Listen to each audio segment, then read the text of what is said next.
continuación, vamos a centrar la exposición en la estructura del área septal y todas sus conectividades, ya sea motoras, sensoriales, que tienen implicancias fisiopatológicas que pueden estar asociados. El área septal es la estructura diencefálica que forma parte del sistema límbico. Para recordar, el sistema límbico es un área principalmente alojada en el diencéfalo, que integra la información de distintos tipos de áreas cerebrales que son capaces de regular la expresión emocional, conductual y motora también de los individuos respecto a los diferentes estímulos que pueda tener.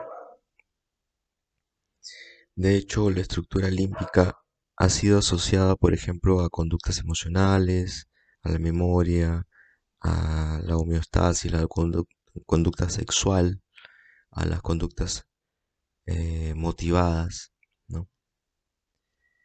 El área septal, en particular, está conectada con varias estructuras límbicas, como la amígdala, la corteza entorrinal, como podemos ver ahí con el hipocampo, también podemos ver el fornix, entre otras estructuras. Eh, en esta diapositiva, en esta imagen, Eh, básicamente vamos a hacernos la pregunta de dónde se ubica el área septal dentro de nuestro cerebro. Este es un corte coronal donde podemos observar que la zona del área septal está asociada directamente a la parte de la zona 14 y 15, como pueden ver en la imagen, que se encuentra hacia dorsal con el cuerpo calloso, la sustancia blanca, hacia lateral con los ventrículos laterales y hacia rostral con la circunvalación subcallosa. También podemos decir que está en contacto directo también con otras zonas cerebrales, ¿no? Muy cerca, por ejemplo, podemos ver ahí el núcleo rojo, la sustancia negra, entre otros. Ahora, también vamos a ver aquí el área septal en humanos. En los humanos el área septal ha sido dividida en dos grandes áreas, como podemos ver, el septum pellucidum y el septum verum, o septum verdadero.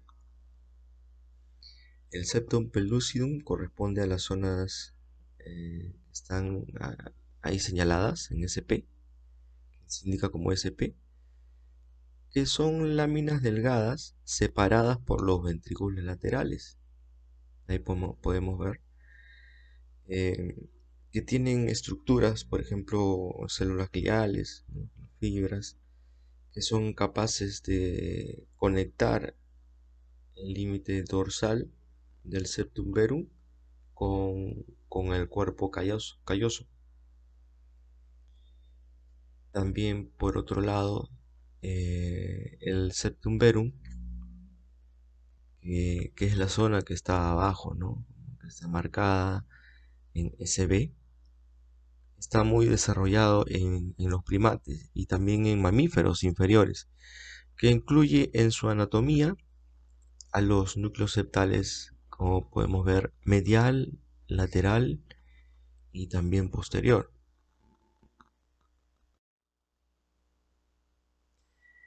Bueno, en este esquema, en esta imagen, podemos observar más claramente al septum pellucidum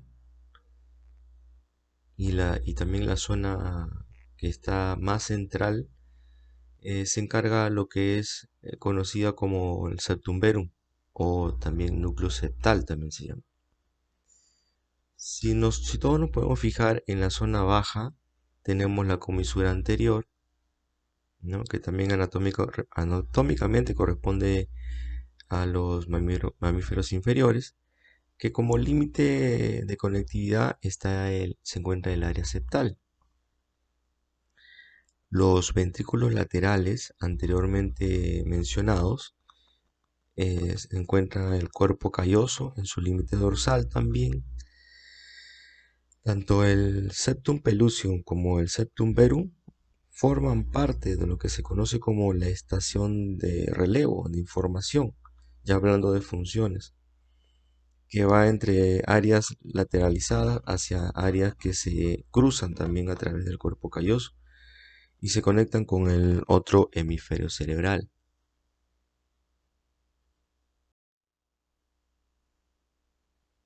Quería hacer una comparación entre especies del área septal, específicamente de esa área, en un estudio realizado por Andy Stefan, ¿no? Em, donde se compara anatómicamente el septum en diferentes especies, como se ha mencionado.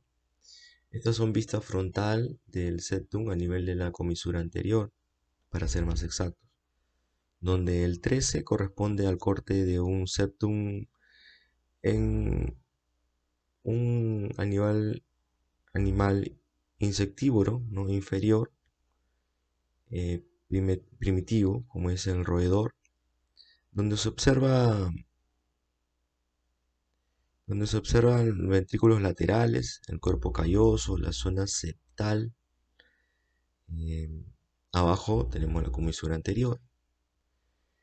En 14 se observa el corte coronal de, de una tupaya, que es un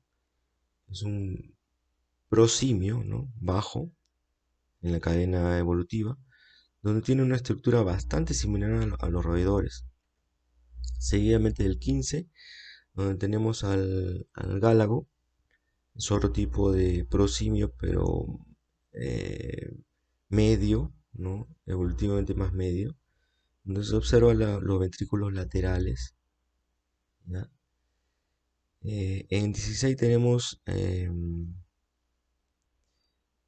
un primate medio que es también medio, que es el Cercopithecus, donde se encuentran estructuras anatómicas que se ven que es más alargada. También están los ventrículos laterales, la zona septal, el cuerpo calloso arriba.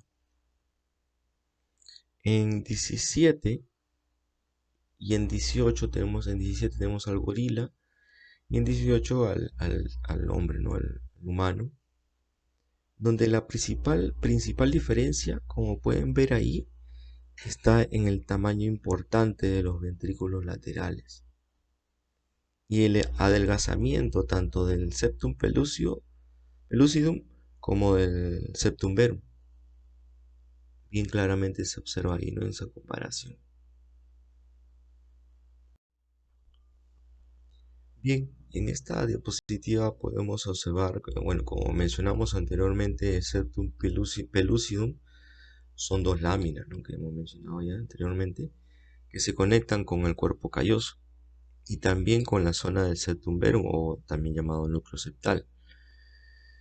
Estas dos láminas se encuentran normalmente abiertas en el desarrollo fetal, pero a partir de la semana 20 más o menos, eh, primordialmente estas láminas comienzan a cerrarse, lo cual termina completamente cerrando, digamos, entre el periodo entre 3 a 6 meses. Inicialmente observamos que es una cavidad entre ambas láminas, ahí donde está el asterisco, lo que se conoce como cavum del septum pellucidum. Este cavum ha sido relacionado importantemente, con cambios conductuales desde el punto de vista anatómico.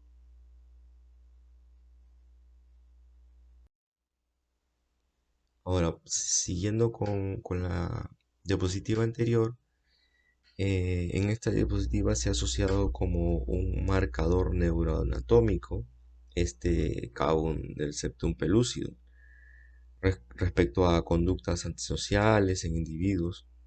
Se ha demostrado en estudios de resonancia magnética nuclear que prácticamente este cavum permanece abierto casi en un 20% en adultos y normalmente sujetos que no tienen alteraciones significativamente de conductas, ya sea sociales, antisociales, permanecen cerrados, ¿no? Como vemos en el cuadro de la izquierda.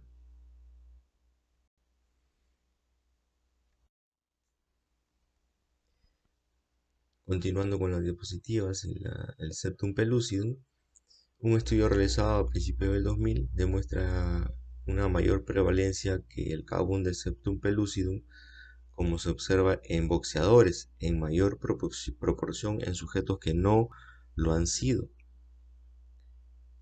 Se ve, como ven en el cuadro, que proporcionalmente está en un 20% en estos boxeadores y que podría participar activamente en los trastornos psicopatológicos que sucederán en estos sujetos que han tenido este tipo de actividad.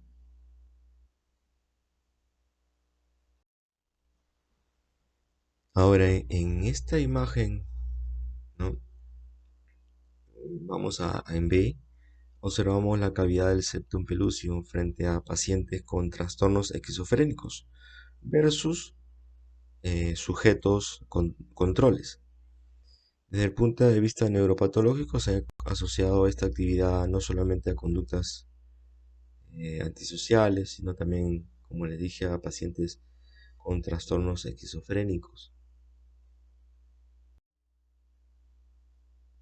Aquí en esta diapositiva podemos ver el septum pellucidum o núcleo septal, el septum verum o núcleo septal. Esta zona tiene estructuras como son, ahí podemos ver a ver, el núcleo septal está en SP a la izquierda, en B, eh, y en el C se encuentran las estructuras como son las dorsales, las lateroventrales, ¿no? Limitado hacia el lateral con el ventrículo lateral, como pueden ver en la figura, y hacia medial con el fornix. En la parte central tenemos la comisura anterior. Bueno, ya casi para terminar, en este caso el septum verum o núcleo septal, también llamado así, eh, también se ha asociado, por ejemplo, a las estructuras mediales a una conectividad de tipo colinérgica, principalmente donde se encuentran los núcleos colinérgicos, como pueden ver en el recuadro rojo 1, 2 y 3.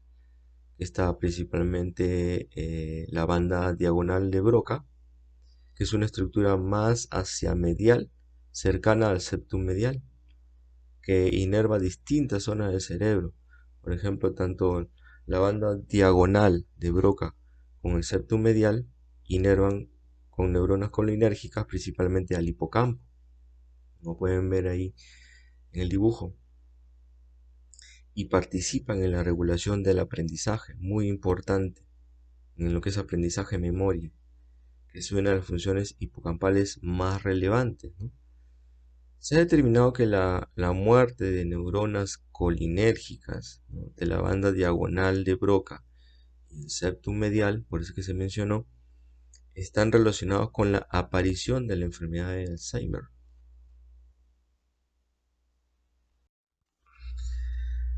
Bueno, y ya para terminar como resumen final, vemos las diferentes estructuras, ¿no? El sistema límbico, ¿no?, el tálamo, el hipotálamo, pero he ahí mi exposición.